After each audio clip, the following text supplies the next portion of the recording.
Ada pertanyaan, Nabi dulu tidak pernah bermaulid. Betul.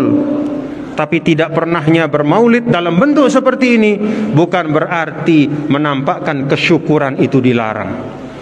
Coba Bapak Ibu bayangkan, kita saja kalau punya anak, nih, kita kalau punya anak lahir, ya, kita punya anak, istri kita melahirkan,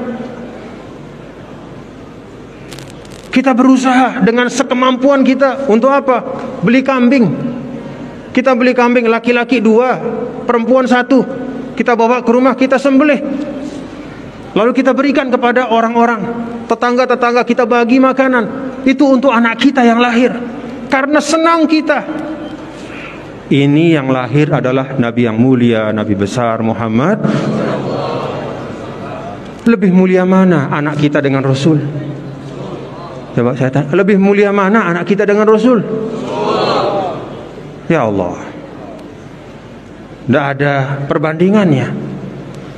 Maka ketika agama mengajarkan kepada kita, pada saat kelahiran itu, suatu kelahiran kita terima dengan kesyukuran, lalu kita akikahkan kambing sebagai tanda kesyukuran, itu sesungguhnya suatu pendidikan kepada kita bahwa ketika Rasul sallallahu alaihi wasallam lahir, itulah kelahiran yang paling bernilai bagi seorang manusia. Dan karena itu kelahirannya pantas untuk terus-menerus kita peringati. Kita peringati dengan kesukacitaan. Makanya Bapak-bapak, Ibu, hadirin dan hadirat sekalian, dulu ulama-ulama kita zaman dulu itu tidak banyak ngaji kitab yang tebal-tebal, ya. Mereka tidak mengajarkan, katakanlah misalnya kitab-kitab fikih yang tebal-tebal atau kitab-kitab hadis yang tebal-tebal. Mereka biasa mengajarkan yang sederhana, yang ringkas, tetapi mereka mengajarkan adab demi adab yang diperlukan, terutama beradab dan berakhlak kepada Nabi yang mulia, Nabi besar Muhammad sallallahu alaihi wasallam. Karena itu ditradisikan kita bermaulid, ya, untuk menampakkan kesukacitaan kita. Coba Bapak Ibu bayangkan, ada orang namanya Abu Lahab. Ini luar biasa jahatnya kepada Rasul, walaupun dia keluarga Nabi, ya.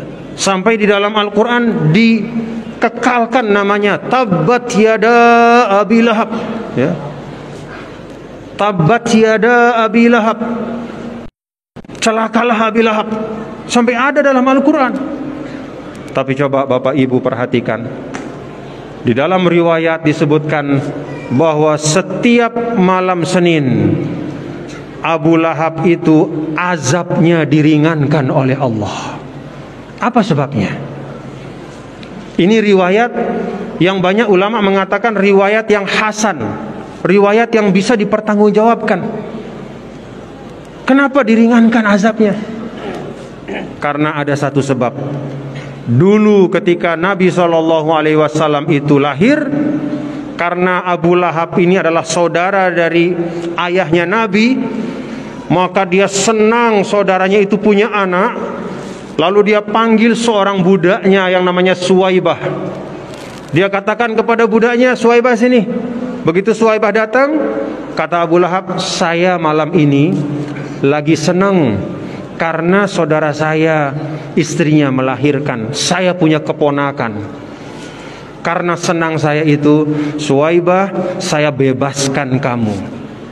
Kamu sudah jadi bukan budak lagi, silakan pergi, kamu menjadi orang yang bebas. Itu yang dilakukan oleh Abu Lahab.